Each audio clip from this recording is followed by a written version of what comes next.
Bienvenue sur Christ for Life, où la parole éternelle de Dieu insuffle vie, lumière et un but dans votre âme aujourd'hui. Alors que nous parcourons la Genèse, nous avons vu un ordre à couper le souffle émerger. Le cosmos établi, la lumière régnant sur les ténèbres, la terre élevant des eaux agitées, et la terre fleurissant d'une vie silencieuse et abondante. Mais l'histoire de la création n'est pas terminée, elle n'est jamais statique. Les vastes cieux et les mers profondes retiennent encore leur souffle, en attendant le prochain mot de Dieu. Et puis, le 5e jour se lève.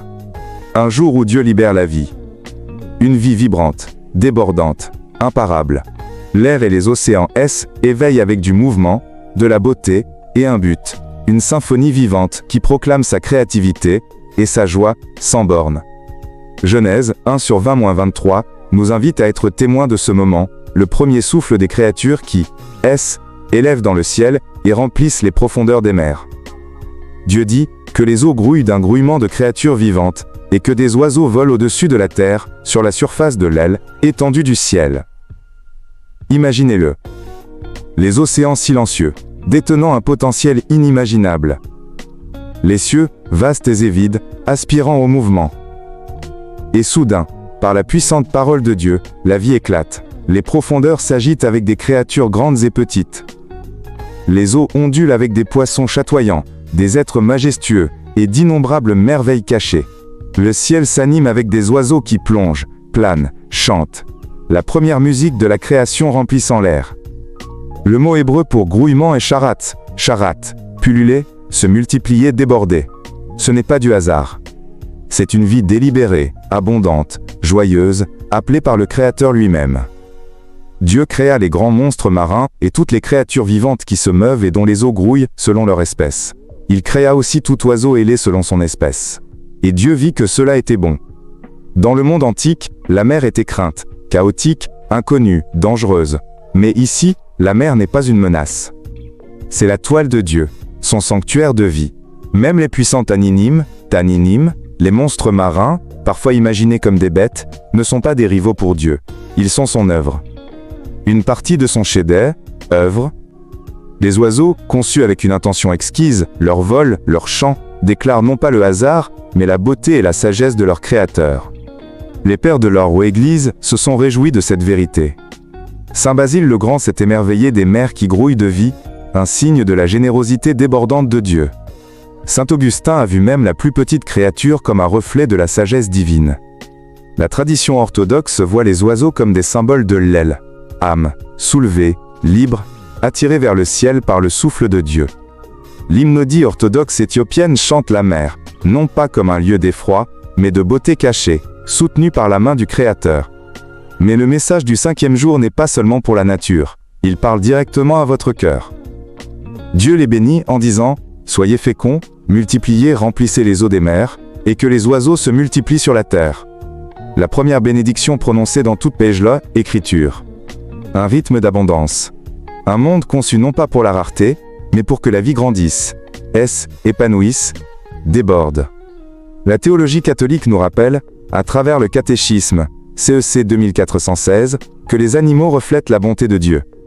Saint Thomas d'Aquin a enseigné que la variété et l'ordre des créatures révèlent la sagesse illimitée de Dieu.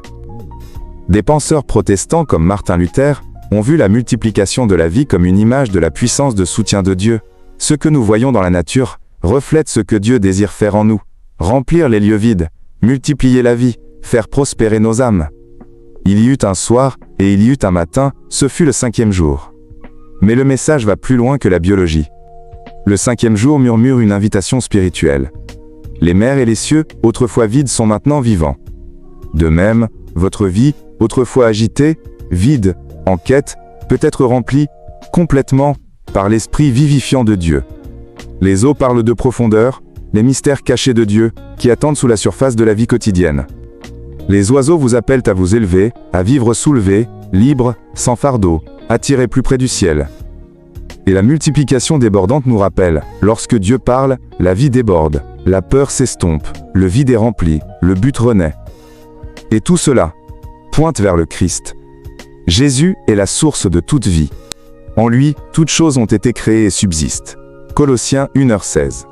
Il est l'eau vive, qui remplit les profondeurs de nos âmes. Jean 4h10. Il a marché sur l'eau, montrant son autorité parfaite sur les mers. Il a montré les oiseaux du ciel, qui ne sont ni oubliés ni abandonnés, nous rappelant que nous, ses bien-aimés, sommes soignés au-delà de toute mesure. Matthieu 6h26. La bénédiction être fécond et de se multiplier, trouve son accomplissement ultime dans la multiplication spirituelle de son Église, remplissant la terre des âmes vivantes de ceux qui sont nés de nouveau par son esprit. Jésus est le Créateur, le soutien, la source débordante de chaque souffle que vous prenez. Alors, que vous dit ce 5e jour de la création sur votre vie? Il dit, votre existence n'est pas faite pour la simple survie. Vous avez été créé pour une vie abondante. Il dit, Dieu peut remplir les lieux vides et agités en vous, avec sa beauté, son but, son mouvement. Il dit, vous n'avez pas été fait pour ramper dans la peur, mais pour vous élever, pour planer, pour déborder de la vie sans borne de son esprit. Faisons une pause, et réfléchissons. Où vous sentez-vous vide, comme la mer avant que la vie ne grouille en elle? Où aspirez-vous à vous élever, comme les oiseaux soulevés par le souffle de Dieu, planant au-dessus de chaque limitation?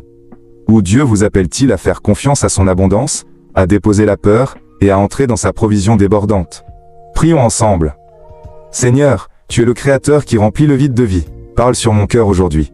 Que les profondeurs en moi soient remplies de ta présence. Soulève-moi par ton esprit, afin que je puisse vivre avec liberté, joie et un but. Que ma vie soit un débordement de ta bonté pour ta gloire. Si ce message a remué votre esprit, s'il vous plaît, aimez, abonnez-vous et partagez-le avec quelqu'un qui a besoin de savoir que Dieu remplit encore le vide d'espoir. Et si vous avez besoin de prière, nous sommes là pour vous. Écrivez-nous à christ4life143@gmail.com. C'est notre joie de nous tenir avec vous. Rejoignez-nous la prochaine fois alors que nous continuerons, verset par verset, dans l'aile, émerveillement de la Genèse, et serons témoins du 6e jour, lorsque Dieu crée l'humanité à son image, le sommet de son chef-œuvre. Jusqu'à la prochaine fois, que sa vie vous remplisse. Que son abondance déborde à travers vous. Et que son esprit vous élève. Allez, et élevez-vous, en lui.